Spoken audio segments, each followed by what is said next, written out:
में स्थित है और ये बांग्लादेश, भूटान और नेपाल जैसे देशों से सटा हुआ है। दोस्तों, दार्जिलिंग ब्रिटिशियर्स के समय से ही बहुत फेमस हिल स्टेशन रहा है। दार्जिलिंग अपनी दो चीजों के कारण भारत का सबसे फेमस टूरिस्ट प्लेस है। एक तो विश्व की सबसे ऊंची चोटी कही जाने वाली कंचनजंगा व्यू के लिए और दूसरा यहाँ के चाय के बागान के लिए। यहाँ बहुत ही बड़े स्केल पर चाय एक्सपोर्ट की जाती है। इसके अलावा यह अपनी खूबसूरती के कारण टूरिस्टों को अपनी ओर आकर्षित भी करता है। सबसे पहले बात करते हैं कि आप दार्जिलिंग कैसे पहुंच सकते हैं। अगर ट्रेन से यात्रा की बात करें तो यहाँ का nearest railway station new Jalpaiguri है। इस जंक्शन पर उत्तर पूर्वी राज्यों के लिए जाने वाली ज्यादातर ट्रेनें रुकती हैं। यहाँ से दार्जिलिंग की दूरी लगभग 75 किलोमीटर है। रेलवे स्टेशन से शेयरिंग टैक्सी करके आप 2 से 3 घंटे में दार्जिलिंग पहुँच सकते हैं।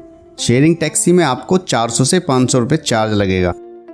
सबसे सस्ते विकल्प के लिए आपको रेलवे स्टेशन से 3 किलोमीटर दूर सिलीगुड़ी बस स्टैंड जाना है। फिर वहां से बस पकड़कर आप दार्जिलिंग पहुंच सकते हैं। बस का किराया लगभग 100 से 150 रुपये है। सड़क मार्ग के रास्ते दार्जिलिंग पहुंचने के लिए आपको सिलीगुड़ी के रास्ते दार्जिलिंग पहुंचना होगा। सिलीगुड़ी तक पहुंचने के लिए भारत के कई बड़े राज्यों से सीधे बस सेवा उपलब्ध है। सिलीगुड़ी से आगे आप शेयरिंग कैब, टैक्सी या फिर बस के द्वारा दार्जिलिंग पहुंच सकते हैं। बात करें हवाई जहाज द्वारा तो दार्जिलिंग का सबसे निकटतम एयरपोर्ट बागडोगरा एयरपोर्ट है। यह एयरपोर्ट दार्जिलिंग से लगभग 88 किलोमीटर की दूरी पर स्थित है, जहां से आप किसी भी कैब या प्राइवेट टैक्सी के द्वारा लगभग 3 घंटे के सफर के बाद दार्जिलिंग पहुंच सकते हैं। इसके अलावा एक चौथा ऑप्शन भी है, जो कि है हिमालयन रेलवे, मतलब कि toy train. But toy train से दार्जिलिंग जाने में आपको 7.5 घंटे से ज्यादा का वक्त लग जाएगा और टॉय ट्रेन आपको न्यू जलपाईगुड़ी स्टेशन के पास सुबह 10 बजे मिलेगी, जो कि दार्जिलिंग शाम 5:30 बजे तक पहुंचाएगी। इतने लंबे सफर में आपको दार्जिलिंग की बहुत सारी खूबसूरत प्लेसेस देखने को मिल जाएंगी। बात की जाए इसकी टिकट की तो आप इसे ऑनलाइन IRCTC की वेबसाइट से बुक कर सकते हैं। इसके अलावा आपको वहां काउंटर पे मिल जाएंगे जहां से आप टिकट बुक कर सकते हैं। बट मोस्टली ये ट्रेन फुल रहती है, तो आपको काउंटर टिकट मिलने के चांस बहुत कम हैं। अगर आपको सिलीगुड़ी से दार्जिलिंग की टिकट नहीं मिलती है तो आप घूम मोनेस्ट्री के स्टेशन से दार्जिलिंग तक की टॉय ट्रेन की राइड ले सकते हैं और यह ट्रेन रास्ते में कई फेमस जगहों पर भी रुकती है, तो ट्रेन में बैठे बैठे ट्रेन राइड के साथ साथ खूबसूरत जगहों का भी आनंद ले सकते हैं। दोस्तों, दार्जिलिंग पहुंचने के बाद सबसे पहले आपको होटल देखना है। तो यहाँ पर हम आपको बता दें कि आपको दार्जिलिंग में लो बजट से लेकर हाई बजट तक के होटल आराम से मिल जाएंगे, तो आप अपनी आवश्यकता और बजट के अनुसार अपना होटल का चुनाव कर सकते हैं। और बात करें रूम की कॉस्ट की तो यहाँ 650 रुपये से शुरू होकर आपको 4000 रुपये तक के होटल आराम से मिल जाएंगे। लेकिन दोस्तों, एक चीज का आपको विशेष ध्यान रखना है कि आपको अपना होटल माल रोड या फिर गांधी रोड पर ही लेना है, क्योंकि यहाँ पर आपको बहुत सारे होटल्स के ऑप्शन तो मिल ही जाएंगे, साथ ही साथ आपको यहाँ ट्रांसपोर्ट व खाने पीने की भी फैसिलिटी मिल जाएगी। दोस्तों, बात करें यहाँ पर खाने पीने की तो यहाँ खाने पीने की कोई समस्या नहीं है, क्योंकि आपको यहाँ वेज और नॉन वेज हर तरह का खाना मिल जाएगा। और बात करें यहाँ के लोकल फूड की तो दोस्तों, यहाँ लोकल फूड में आपको यहाँ के रेस्टोरेंट्स और होटल्स में पश्चिम बंगाल का स्थानीय भोजन आपको मिल जाएगा। इसके अलावा देसी से लेकर विदेशी और फास्ट फूड खाना भी आप अपनी मेन्यू में रख सकते हैं। और रही खाने की कॉस्ट की बात तो 120 से लेकर 150 रुपये तक में आपको एक डिसेंट थाली यहाँ आसानी से मिल जाएगी। दोस्तों, बात करते हैं यहाँ पर घूमने की तो घूमने के लिए आपको यहाँ पर टैक्सी हायर करनी पड़ेगी, जो कि आपको घंटाघर में मिलेगी, जो कि मॉल रोड के पास में ही है। और दोस्तों, टैक्सी वाला आपसे 1000 रुपये से लेकर 1200 रुपये चार्ज करेगा और 5 से 6 किलोमीटर की रेडियस में आपको 7 से 8 टूरिस्ट प्लेसेस घुमाएगा और शाम को वापस आपको मॉल रोड ड्रॉप कर देगा। तब वहां से आप मॉल रोड की मार्केट को भी घूम सकते हैं और वहां शॉपिंग भी कर सकते हैं। इसके बाद दोस्तों, अपने अगले 2 दिन की ट्रिप में आपको दार्जिलिंग से 10 से 20 किलोमीटर की दूरी पर जो टूरिस्ट प्लेसेस हैं उनको विजिट कर सकते हैं। दार्जिलिंग में घूमने के लिए आप प्राइवेट टैक्सी या फिर शेयरिंग टैक्सी बुक कर सकते हैं। यहाँ पर एक बात आपको बता दें कि पूरे दार्जिलिंग टूर पर आप 2 से 3 दिनों के लिए पहले दिन ही टैक्सी बुक कर लें, जिससे आपको टैक्सी का सभी दिनों का किराया काफी सस्ता पड़ जाएगा। तो आइए जानते हैं दार्जिलिंग में कहाँ कहाँ घूमना चाहिए और कौन कौन से प्लेसेस को अपनी ट्रिप में कवर करने चाहिए। नंबर 1, टाइगर हिल। दार्जिलिंग से 13 किलोमीटर दूर स्थित यह पहाड़ की चोटी दार्जिलिंग के कंचनजंगा के बाद सबसे ऊंची चोटी है। इस हिल से आप पूरे दार्जिलिंग का खूबसूरत नज़ारा देख सकते हैं। इस जगह को दार्जिलिंग का सबसे खूबसूरत टूरिस्ट प्लेसेस भी कहा जाता है, क्योंकि यहाँ का सनराइज का सीन बहुत ही खूबसूरत दिखाई देता है।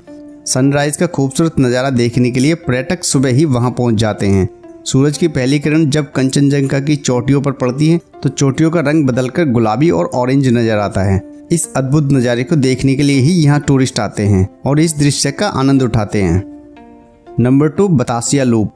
बतासिया लूप दार्जिलिंग में स्थित एक विशाल रेलवे ट्रैक लूप है। यहाँ पहाड़ों के घुमावदार रास्तों को काटकर टॉय ट्रेन की लाइन बिछाई गई है। इस स्थान को एक सुंदर बाग की तरह भी बनाया गया है। इसके बगीचे में पौधों की दुर्लभ प्रजातियां आपको देखने को मिल जाएंगी। बतासिया लूप के बीच में गोरखा सैनिकों की याद में बनाया गया गोरखा वार मेमोरियल है। टॉय ट्रेन भी यात्रा के दौरान इस स्थान पर रुकती है, जिससे आप शहीदों के इस स्मारक को अच्छी तरह देख सकते हैं। Number 3, rock garden. Rock garden Darjeeling का बेहद आकर्षक व्यू पॉइंट है। पहाड़ों और चट्टानों को काटकर बनाए जाने की वजह से ही इसका नाम रॉक गार्डन पड़ा है। यहाँ पर एक वाटरफॉल भी है जो इस जगह के और भी आकर्षित बनाता है। नंबर 4, घूम मोनेस्ट्री। घूम मोनेस्ट्री शहर से केवल 8 किलोमीटर की दूरी पर स्थित है। यहाँ बौद्धों का प्राचीन मठ है। घूम का रेलवे स्टेशन दुनिया का सबसे ऊंचा रेलवे स्टेशन है, इसलिए यह टूरिस्ट प्लेस दुनिया भर में प्रसिद्ध है। नंबर 5, ऑब्जर्वेटरी हिल। दार्जिलिंग की मशहूर ऑब्जर्वेटरी हिल मॉल रोड के पास ही स्थित है। यह स्थान तिब्बती स्मारक और महाकाल मंदिर के लिए प्रसिद्ध है, तो अपने दार्जिलिंग के ट्रिप में इस स्थान को शामिल करना बिल्कुल ना भूलें। Number 6, Japanese temple. दार्जिलिंग शहर से लगभग 10 किलोमीटर की दूरी पर स्थित यह जापानीज टेम्पल बेहद खूबसूरत बौद्ध मंदिर और मठ है। यह मंदिर जापानीज मंदिरों के तरह सफेद पत्थर और गोलाकार आकृति में बनवाया गया है। Number 7, Darjeeling ropeway. दार्जिलिंग में रोपवे दुनिया भर में प्रसिद्ध है। दार्जिलिंग आने वाले पर्यटक रोपवे की यात्रा का आनंद जरूर लेते हैं। रोपवे पर यात्रा करने वाले सैलानी यहाँ पर मौजूद चाय के बागानों, हरी भरी पहाड़ियों और खूबसूरत वाटरफॉल का लुत्फ उठाते हैं। यह भारत की सबसे पहली और सबसे लंबी रोपवे है। Number 8, happy T valley. Darjeeling आए और चाय के बागान नहीं देखे तो कुछ नहीं देखा। दार्जिलिंग अपनी स्वादिष्ट चाय के लिए दुनिया भर में प्रसिद्ध है। इनमें सबसे प्रसिद्ध चाय बागान हैप्पी टी वैली है। दार्जिलिंग के लगभग 80% हिस्से पर चाय की खेती होती है। यहाँ पर लोकल गाइड्स भी मौजूद हैं जो यहाँ आने वाले टूरिस्टों को जानकारियाँ प्रदान करते हैं। इन सब के अलावा दार्जिलिंग में और भी बहुत सी फेमस टूरिस्ट प्लेसेस हैं जहाँ आप घूम सकते हैं, जैसे mall road, Singalila national park, Teesta और रेजेंट रिवर राफ्टिंग, दार्जिलिंग का wild life zoological park, Nightingale park और विक्टोरिया वाटरफॉल आदि। अब जानते हैं दार्जिलिंग जाने का बेस्ट टाइम कौन सा है। दार्जिलिंग घूमने का सबसे अच्छा समय अप्रैल से जून के महीनों के बीच होता है। इस दौरान जब देश के अन्य भागों में खूब गर्मी पड़ती है, तब दार्जिलिंग का तापमान 14 से 18 डिग्री सेल्सियस के बीच होता है। इस दौरान यहाँ भारी संख्या में पर्यटक आते हैं। लेकिन यदि आप और भी ज्यादा ठंड का लुत्फ उठाना चाहते हैं तो नवंबर से दिसंबर के बीच यहाँ आ सकते हैं। लेकिन मानसून के दौरान यहाँ पर भारी वर्षा होती है और लैंडस्लाइड भी होता है, इसलिए इस दौरान पर्यटक यहाँ कम आते हैं। यदि आप एडवेंचर के शौकीन हैं तो फरवरी से जून के बीच कभी भी आ सकते हैं। तो दोस्तों, ये थी दार्जिलिंग के बारे में पूरी जानकारी। उम्मीद है वीडियो आपको पसंद आई होगी। अगर पसंद आई तो वीडियो को लाइक, कमेंट, शेयर करने के साथ साथ चैनल को सब्सक्राइब भी करें।